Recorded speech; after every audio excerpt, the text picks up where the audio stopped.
Our Numbers Part 2 is my favorite book, Sapiens. It is written by Yuval Noah Harari. I will take three ideas, three chapters from the book, which I found very, very interesting. The first idea was we were like any other animal.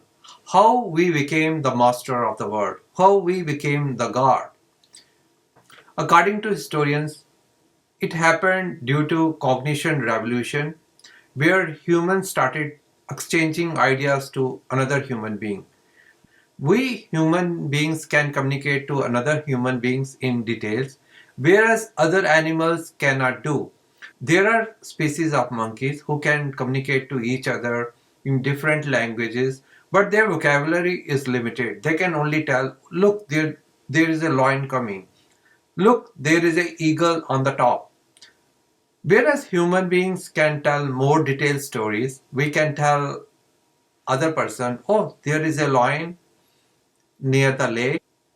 As human beings were the hunters, they could plan whether they can avoid going to the lake or they can plan a hunting party. We human beings took over the world because we can cooperate with each other. We can cooperate with strangers. We can cooperate in millions. We human beings, we believe in stories, myths, and legends. According to author, there is nothing real. Nation, companies, teams is all man-made. There's nothing natural about this. But as a human being, we can cooperate and work for a nation in million numbers, whereas other animals cannot do. You cannot tell a chimpanzee that give me your banana and you will go to heaven. Whereas human beings, you can tell these stories and he may believe it. According to author, our communication capability increased due to our gossiping nature. We are social beings. We need to gossip about each other. We need to know who is trustworthy. We need to know who is cheat. We need to know who is sleeping with whom in the bed. This ability gives us to cooperate with the strangers, build a bigger band, and that helped us to take over the world. Second interesting chapter I found from the book was as a human being, we have come across a long way. We used to be like any other animals where we were hunting other animals for the food. Then we became agriculturists. We started producing crops. And then we went to industrial age. Now we have built such nice houses for us. We have made such great revolutions in medicines. Are we happy? So he deals happiness from psychology, biology, spiritual and religious angle. There are people who argue that we human beings were born to be hunters. We were born to be free in the jungle. So now here we are stuck in our houses in civilized world, which is not natural, and that this is the cause of unhappiness. So how you measure happiness? Author agrees that it has to be a subjective measure. A lot of people who do survey, are you happy? They ask you a question, are you feeling happy? It's a subjective question. And based on the ratings, they may find who's happier. So if survey was done, the people who earn 100K in USA against a people who earn 50,000 salary in 1 year, it was found that people who earn $100,000 in a year were happier. This brings to the question, does money buys you happiness? The answer is yes, but only up to a point. If a mother who if a divorced mother in USA is drawing $12,000 in a year, she has two kids to feed. If she wins a lottery, if she wins a lottery of half million, it's gonna bring her happiness for short term, long term.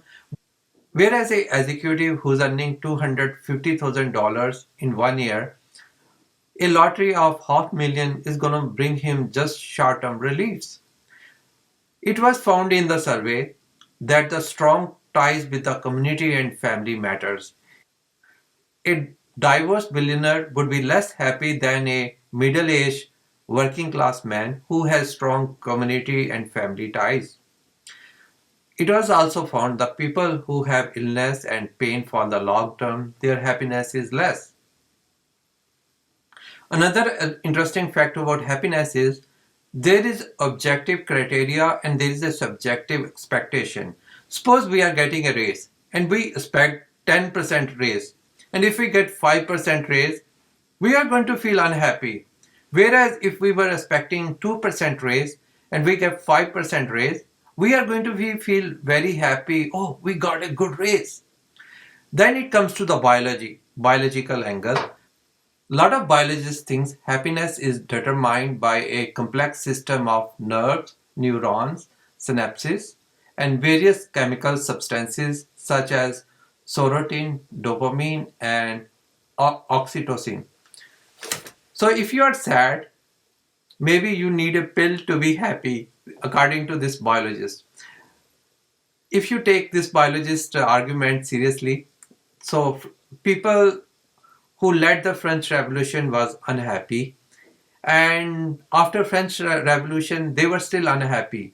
If they just would have taken a pill for making them happy, all this bloodshed could have been avoided. On the same scale, some people are born to be happy and some people are miserable all the time. On the same time, some people are born to be happy and some people are miserable all the time. On the spiritual side, we want to find some meaning in our life. Is our life meaningful? Is our work is meaningful? That makes happy. From the religious angle, the religion Buddhism has done a lot of research on the subject of happiness. According to Buddhism, what makes us happy is we when pleasant thing happens, we label as happiness. When unpleasant events happen, we mark it as sad, and we keep chasing pleasant events. We keep chasing these good things which make us happy. Instead of treating events are as happy or sad, we should treat them as experience. It's just another event. We are going through some other event and we should not be chasing happiness endlessly. And this chase causes us depression, sorrow, and grief. The third chapter I liked, even though human beings we made lot of advances, there was a limitation.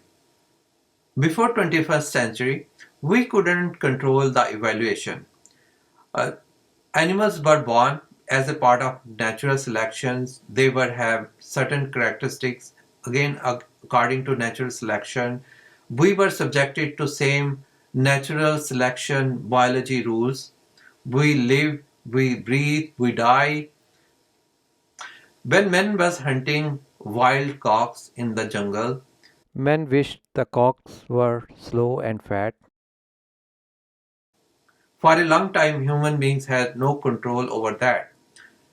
But as agriculture revolution, human being found out if they find a fat hen and a lazy cock, they will have a cocks who are fat and who walks slower. Though now the intelligent design is emerging, how we bring up species to our needs. A very interesting experiment was done in a French lab. A Brazilian art gave a fee to French artists to create a fluorescent rabbit. And what the scientists in the French lab did, they took so they what the scientists they did, they took the rabbit cells and in its DNA they put the sequences of fluorescent jellyfish and they had a fluorescent rabbit. So we are able to design species through intelligent design, advances in biology and bionics, that being has become the god. The final message from the author is that human became the master of the world. Human has become the god. We have come to the point that we are killing our environment. We are putting animals to the suffering. We are breeding animals for our food needs. There are cows, sheep they are brought in very limited space. They have no space to move around. They cannot socialize with other animals. They are just kept in small cages and just to be cut one day so that they can be fed to human beings. His final message is that all these advances has a good impact. We have less violence, we have less mortality among kids. Things are We are making great advances in the medicines.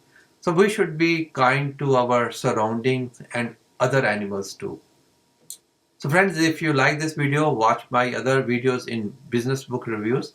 Also like it, share it and subscribe to my channel for your regular updates. Connect with me on LinkedIn and Twitter, especially LinkedIn, if you like small summaries of the video.